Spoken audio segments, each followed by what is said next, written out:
Hello friends, welcome to our official YouTube channel Odisha job service. देखो friends, आज आपण मानक ओडिशा रे रिलेशनशिप मैनेजर पोस्ट आउट हो सारी जहाँकि आपण मानकर पोस्ट एजेंसी पेरोल आपण मानक रहिबो जे कोनोसी ऑफरोल रे आपण मानकर पोस्टिंग रहिबो।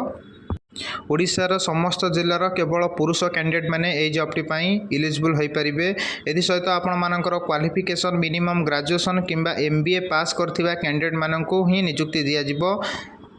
जदि आपण मानकर मिनिमम 5 वर्षर अभिज्ञता अच्छी तेबे आपण माने ए जॉब रे सिलेक्शन होई परिबे।